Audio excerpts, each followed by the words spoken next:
Accounts payable control weaknesses, the nemesis of any accounts payable or accounting group. There are a few things worse professionally than having accounts payable control weaknesses discovered by auditors, especially if those discoveries lead to being written up in the management letter as a serious control issue. Don't let the auditors find the accounts payable control weaknesses in your organization. Find them yourself first and fix them. In this episode, we'll show you 5 ways to do that.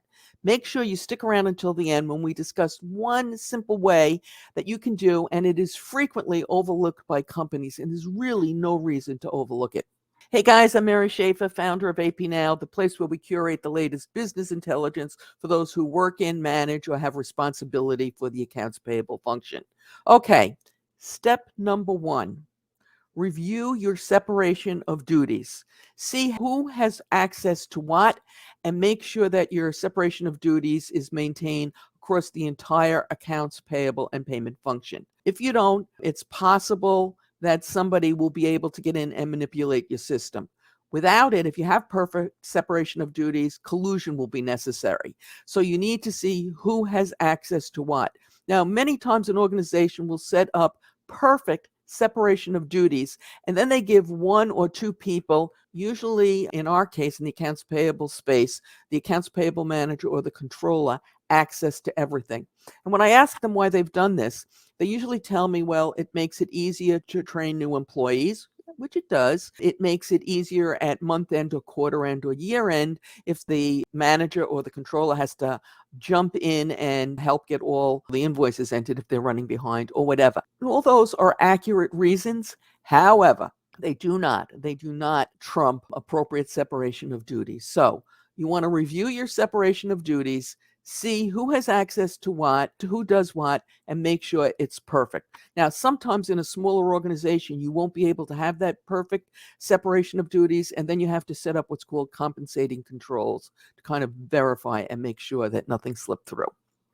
Okay, that's one thing. So you think you know what your separation of duties are. Step number 2, get a report from your ERP system showing who has access to what. Does it match what you think it should be? Do you have some people who have access to tasks or information that are handled by other departments that they have absolutely no reason to have? This happens sometimes in organizations that promote from within, which is a really good thing to do. But sometimes when they do that, they do not close off the old access for the person's old job.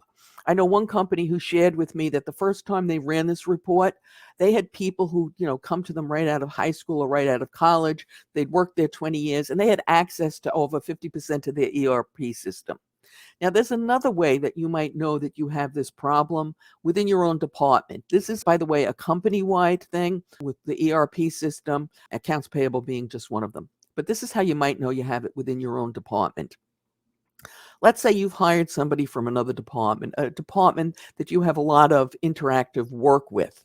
And when you need to get information from that department, instead of going to that department, which is how you normally would get it, you don't go to that department. You go to that person that you hired from that department because they have the access and they can get into the ERP and get it for you. And you do that. If you are in that situation, either in your department or another department that's doing it, then you probably need to run this report and figure out who has access to what and close off access that people have that they don't need for their current position. Okay. And by the way, this report should be run at least once a year. Okay. And expect surprises the first time you run it. Okay, the next thing, flowchart, map out your processes. Sometimes by flowcharting it, looking it out, looking at who does what, how things are handled, it's very obvious where you have a control weakness. Sometimes that will be due to lack of separation of duties, or it could be due to other reasons. But prepare that flowchart and take a look at it, and sometimes they'll pop right out at you. Okay, before we get to the last 2, which by the way, everyone can do, so there is no excuse, absolutely no excuse for not doing them. If you like this episode, please give us a thumbs up. And if you loved it, please subscribe. We produce new content for the channel 3 times a week. Tuesdays and Thursdays are devoted to accounts payable and payment issues, and Saturday we actually produce some Wordle videos. By the way, your thumbs up and comments help us, as YouTube takes this as a signal to distribute the video to more viewers. Okay, now, step number 5, figure out everything that could go wrong. Not everything that could go wrong in your shop, but everything that could go wrong, period, in an accounts payable function. So you might identify common invoice mistakes. Do you get multiple invoices from the same vendor, phony emails, somebody setting up a phantom vendor? There's a whole list of stuff that can go wrong, coding errors, etc. Once you've identified everything that could go wrong, and by the way, this would be a fun thing to do at a departmental lunch or a departmental meeting, because then you can come up with a real long list, because your people who are involved in the day-to-day function can probably come up with a lot more things than you can. Once you come up with this list, then go through your processes and your procedures, your flow charts, and see where you have something in your processes that would prevent it from happening. Okay? Okay, now your last step, and like I say, this is one, there is no excuse for not doing this, is match up your written processes to what is actually happening. So sometimes an organization will set up policies and procedures, their best practice, they're exactly what they're supposed to be doing, or what, a best practice person like me would come in and tell them they should be doing, and they give them to the staff, and they hope that everything is going along well. But one of your processes, one of your staffers may figure out a shortcut, and they figured out how they can get a particular task done quicker, which, might be a good thing. Well, they start doing that, and it might make their job easier, but it might make a control problem elsewhere for somebody else in the organization. Now, this is not to say that if somebody has a good idea, you should just ignore it.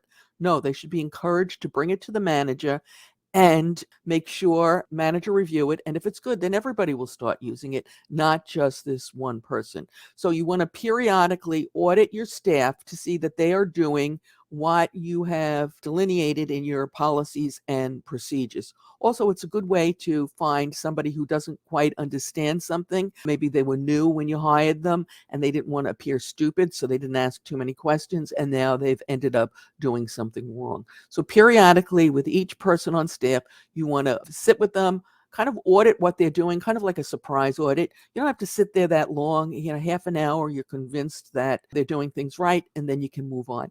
It can be something as simple as you set up a coding standard for the way people are to enter data, and they don't enter it right, or they don't enter it according to that standard because, I don't know, they have different abbreviations, whatever it is. So you want to make sure that what you've written is what's actually being done. Also, just one other aside, when you're writing up your policies and procedures, you want to write up what you're actually doing, even if you know it's not best practice, because those written policies and procedures are meant to document what's going on, not what you wish was going on or what should be going on. I like to say, if your whole staff chipped in and bought a lottery ticket and then they won the big prize and they all quit, this written policies and procedures would enable your company to keep going, because somebody could take it, read it, and figure out what needs to be done. Now, do you feel that your controls are rock solid strong? We did a short pop quiz on internal controls around invoices recently. You can watch it and take the quiz yourself right now using the link that will appear momentarily on YouTube and is in the show notes below. As always, we appreciate your thumbs up, your subscribes, your shares, and your comments. Good luck.